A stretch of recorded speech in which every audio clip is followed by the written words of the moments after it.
भारत माता की, भारत माता की, भारत माता की। माझ्या प्रिय सोलापूरकरांना अतिशय मनापासून नमस्कार करतो। जय जय रामकृष्ण हरी। सोलापूरचे ग्रामदैवत श्री सिद्धेश्वराच्या चरणी मी नतमस्तक होतो। भगवान विठ्ठल और जगतगुरु बसवेश्वरा की इस धरती का ये आशीर्वाद छत्रपति शिवाजी महाराज की ये धरती पर ये जन सैलाब, ये उत्साह साफ साफ बता रहा है। फिर एक बार,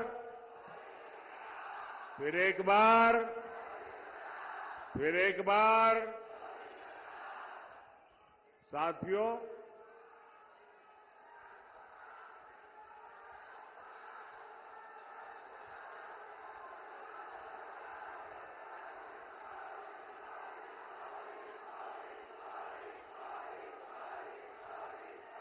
साथियों, ये सोलापुर का प्यार देखिए। ये 2024 में मैं दूसरी बार आपके पास आया, लेकिन साथियों, जब जनवरी में आया था तब कुछ लेकर के आया था। आपके हकों को पूरा करने के लिए आया था, कुछ देने के लिए आया था। लेकिन आज मैं आपसे कुछ मांगने के लिए आया हूं। और मांगने के लिए इसलिए आया हूं कि आगे मैं बहुत कुछ देना चाहता हूं। और मुझे धन दौलत नहीं चाहिए,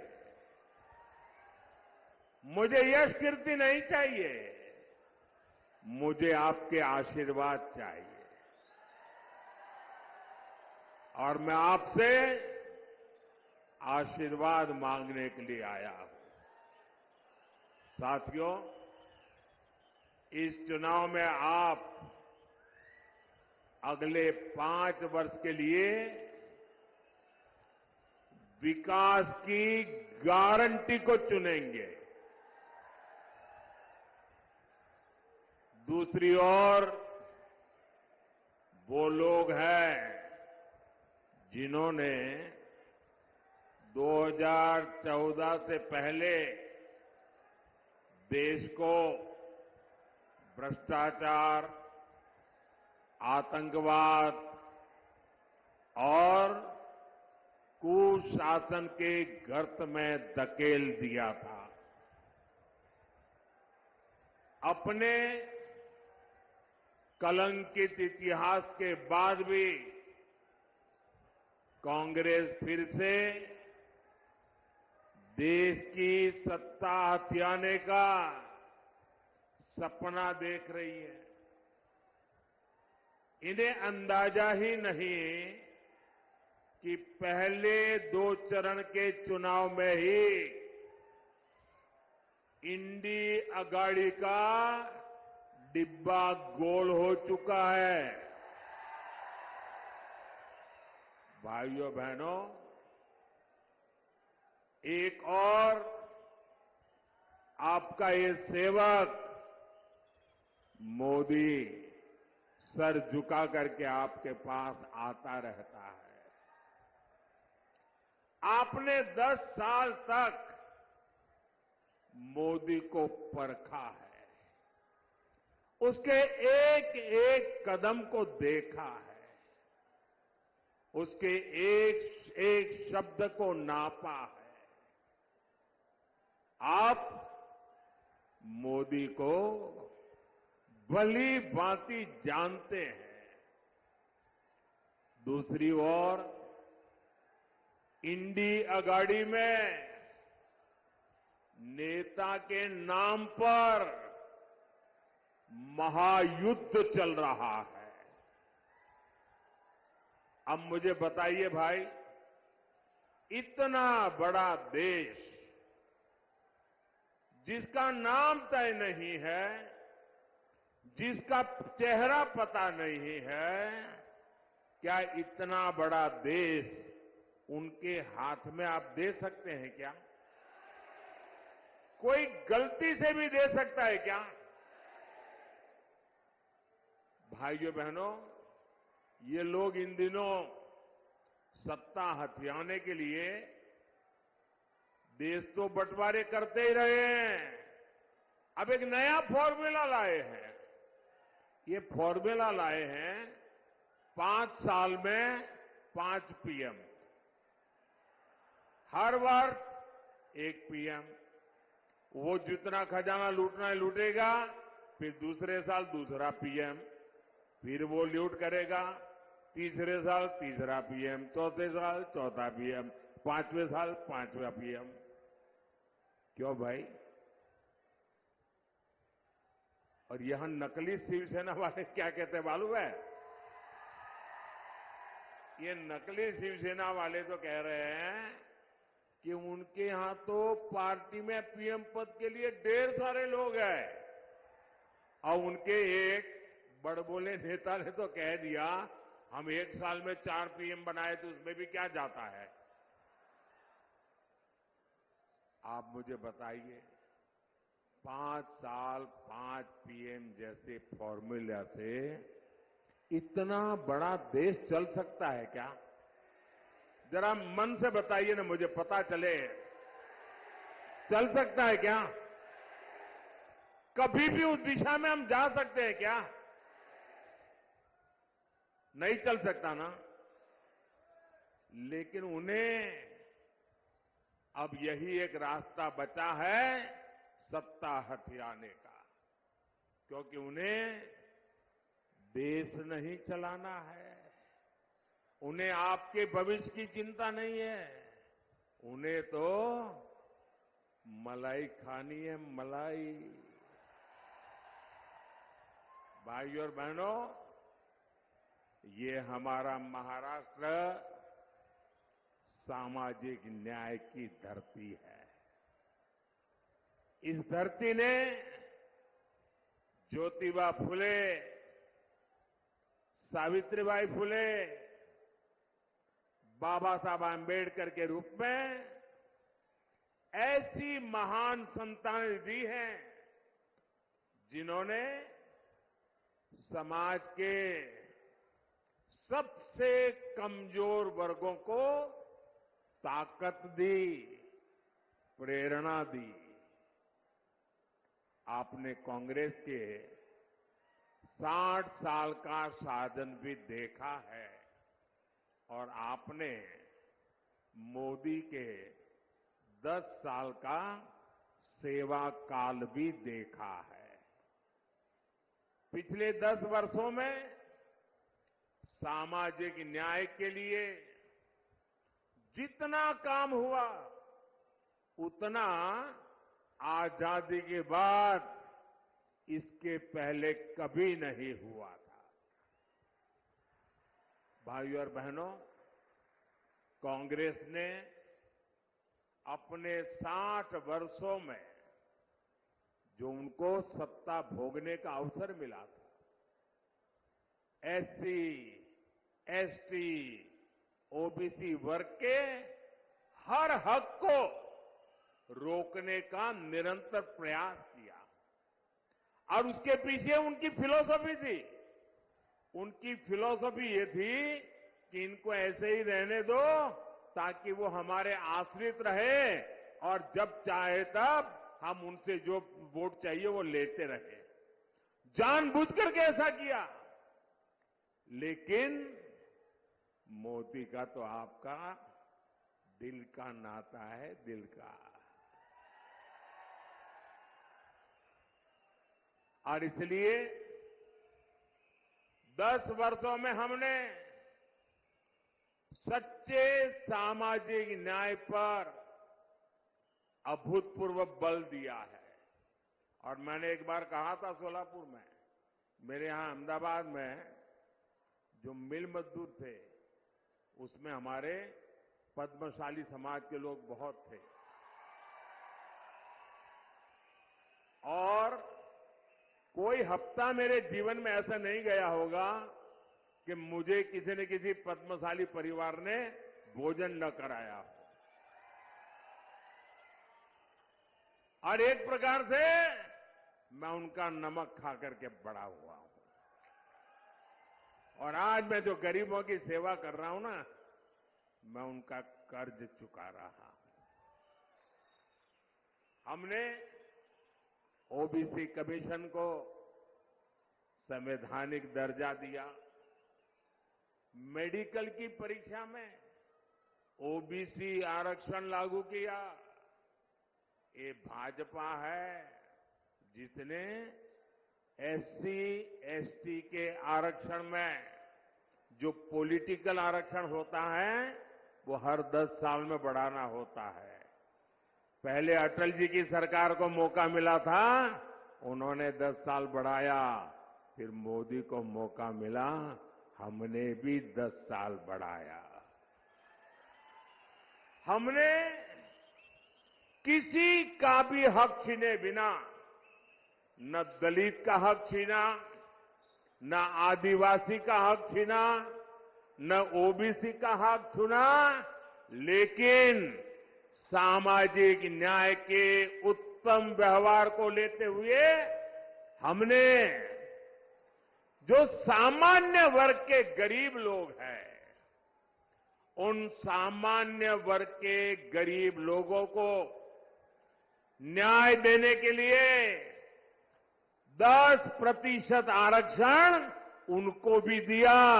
और देश में कोई आग नहीं लगी, पुतले नहीं जले। इतना ही नहीं, इस देश के सभी दलित नेताओं ने उसका भरपूर जोश स्वागत किया। हमारा सामाजिक न्याय का तरीका समाज में विभेद पैदा करने का नहीं है, समाज को जोड़ने का है। आज देखिए, मेडिकल की, इंजीनियरिंग की पढ़ाई में हमने एक बड़ा क्रांतिकारी निर्णय किया है।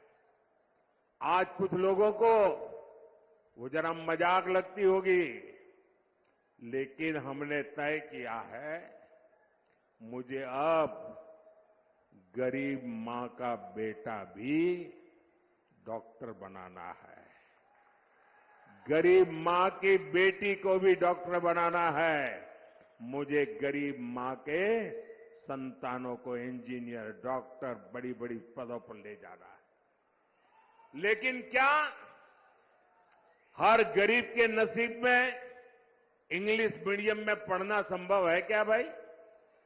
क्या हर बच्चा इंग्लिश मीडियम में पढ़ सकता है क्या? अगर वो मराठी मीडियम में पढ़ता है तो उसका गुनाह क्या है? ये ऐसे लोग सरकार चलाते थे। अगर आप मराठी मीडियम में पढ़ते हैं तो आपके लिए भविष्य के लिए ताले लगे जाते थे। मोदी ने सामाजिक न्याय के लिए कह दिया, अब डॉक्टर बनना है तो भी मराठी भाषा में बन सकते हो, इंजीनियर बनना है तो भी मराठी भाषा में बनकर सकते हो, अंग्रेजी नहीं आएगी तो भी आप देश चला सकते हो। भाइयों बहनों, ये मोदी का सपना है। साथियों, कांग्रेस कभी नहीं चाहती थी कि देश में दलित, आदिवासी और ओबीसी लीडरशिप देश का नेतृत्व करे। ये वही कांग्रेस है जिसने डॉक्टर बाबा साहब आंबेडकर से लेकर के बाबू जगजीवन राम जी तक हर दलित नेता का अपमान किया। बाबा साहब को भारत रत्न भी तब मिला जब बीजेपी से सहयोग के केंद्र में कांग्रेस विरोधी सरकार चलती थी। भाजपा का हमेशा प्रयास रहा है कि एससी, एसटी, ओबीसी को ज्यादा से ज्यादा प्रतिनिधित्व मिले। 2014 में आपने प्रचंड बहुमत दिया तो एनडीए ने दलित के बेटे को देश का राष्ट्रपति बनाया।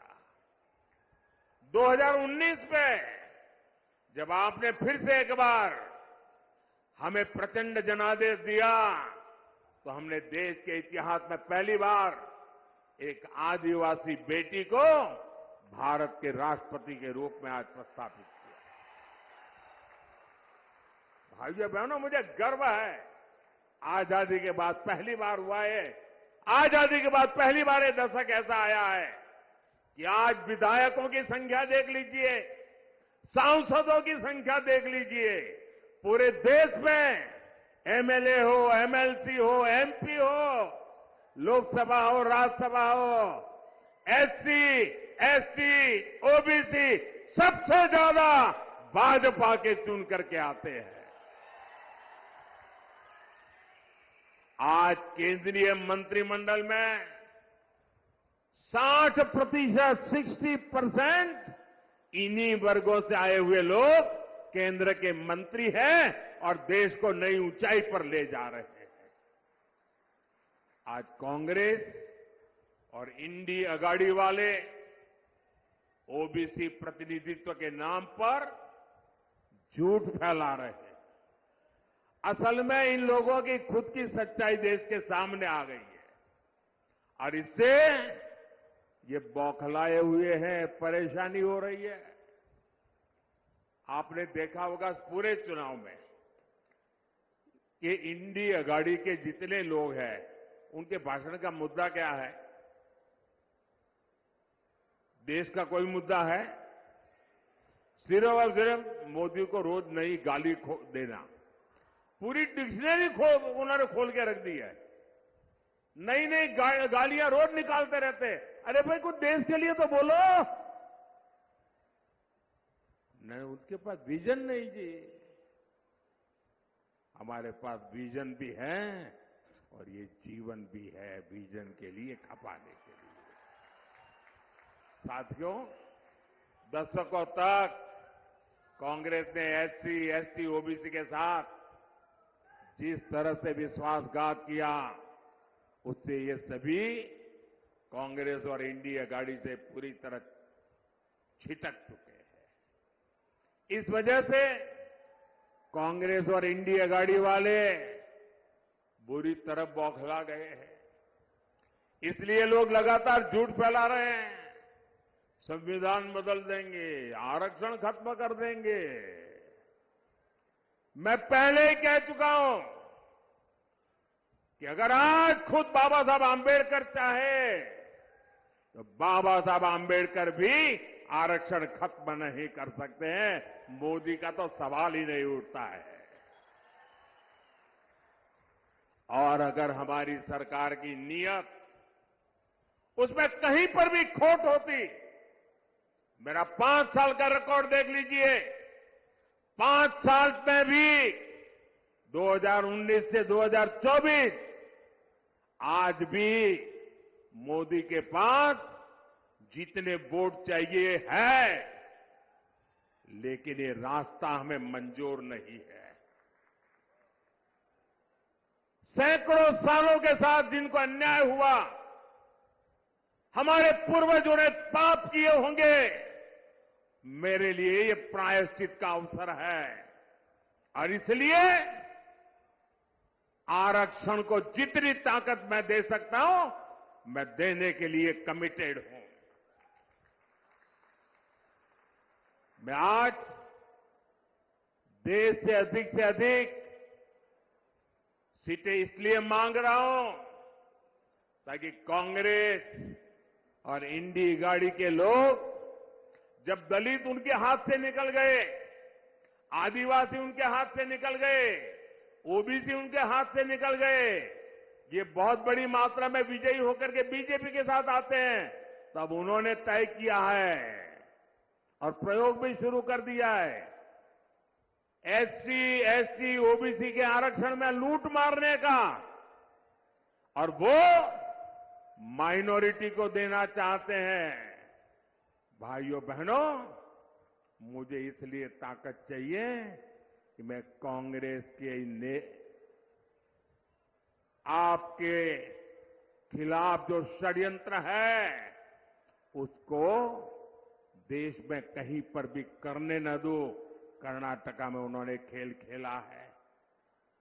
आरक्षण का बहुत बड़ा हिस्सा माइनॉरिटी को देने का खेल खेला है।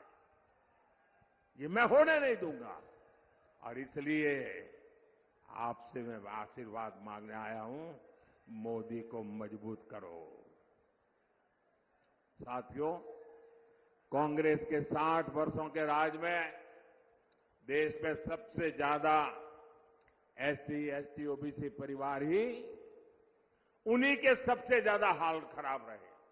आप अपने गांव में देख लीजिए, अगर गांव के बाहर झुपड़ी में रहना पड़ता है, कौन है?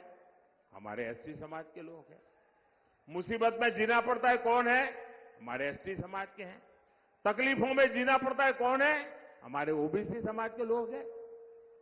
मोदी ने इन परिवारों को ही अपनी प्राथमिकता बनाया। 10 वर्षों में गरीब कल्याण की जितनी भी योजनाएं हमने बनाई, हमारी योजना सबके लिए है, बिना भेदभाव के हैं, समाज के हर वर्ग के लिए है। और स्वाभाविक है, जो लोग 50-60 साल से पिछड़े हुए थे, उनको उसका लाभ पहले मिल रहा है। और हम तो मानते हैं, इस देश की संपत्ति का पहला अधिकार उन लोगों का है जो पंक्ति में आखिर में बैठे हुए हैं। महात्मा गांधी भी यही कहते थे। मुफ्त राशन हो, मुफ्त इलाज हो, पक्के घर हो, शौचालय हो, बिजली हो, गैस हो, पानी हो, ये सब कुछ सबसे ज्यादा वंचित समाज को जरूरत थी, और वंचित समाज की वो आकांक्षाएं आजादी के इतने सालों के बाद आपका सेवक मोदी पूरी कर रहा है। भाई, वहां वो सज्जन तस्वीर लेके आए हैं, मैंने तस्वीर देख लिया। बैठिए, पीछे आप लोगों को परेशान कर रहे हैं। आपका मैं बहुत आभारी हूं, आपके प्यार के लिए, लेकिन औरों को परेशान मत करो भाई।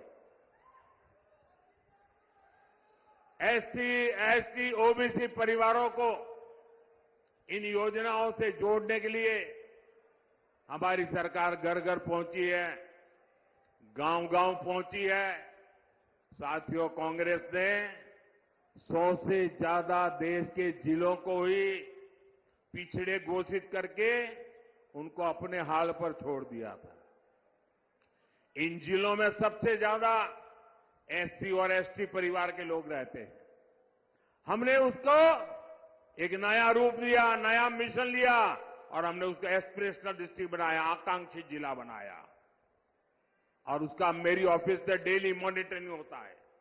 परिणाम यह है कि गरीबों की भलाई के लिए की योजनाएं, एस्पिरेशनल डिस्ट्रिक्ट की योजनाएं, अब एस्पिरेशनल ब्लॉक की योजनाएं, डेली मॉनिटरिंग, हर चीज की जानकारी, उसका परिणाम यह है कि आज 10 साल के मोदी के कार्यकाल में इतने कम समय में देश में पहली बार 25 करोड़ गरीब गरीबी से बाहर निकले हैं भाइयों। और ज्यादातर इन्हीं जिलों से लोग हैं। और इसलिए मैं कहता हूं, जब नीयत सही होती है ना, तो नतीजे भी सही मिलते हैं।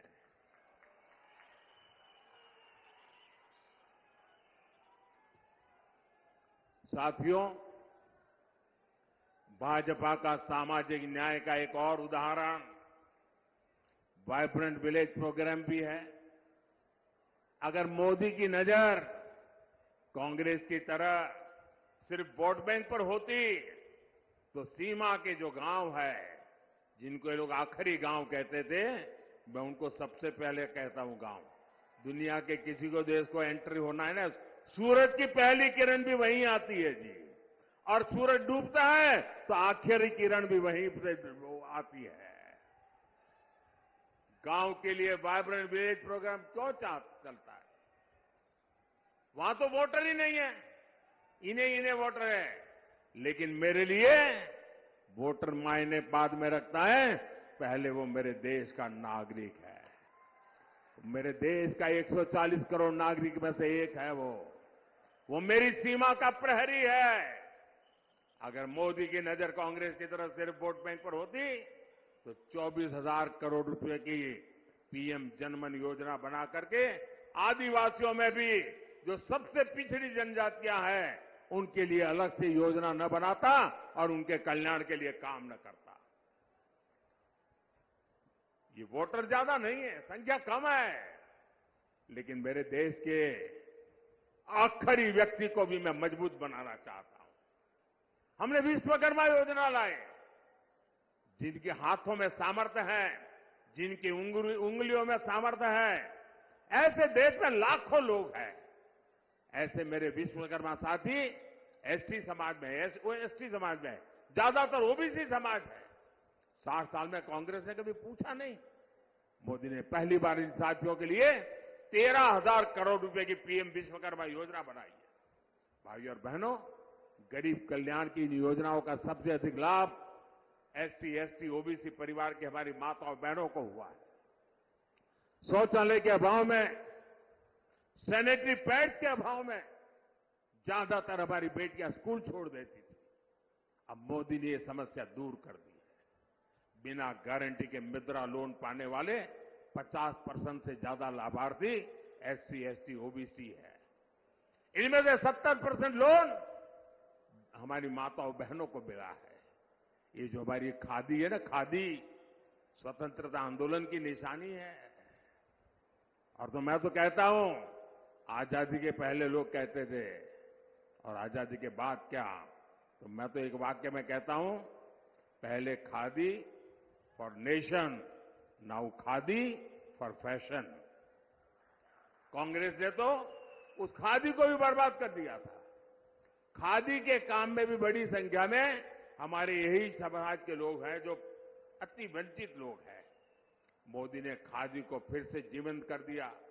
साथियों, कांग्रेस ने तो बाबा साहब के संविधान को जम्मू कश्मीर में लागू नहीं होने दिया था। आर्टिकल 370 बनाकर कांग्रेस ने देश के संविधान का अपमान किया था।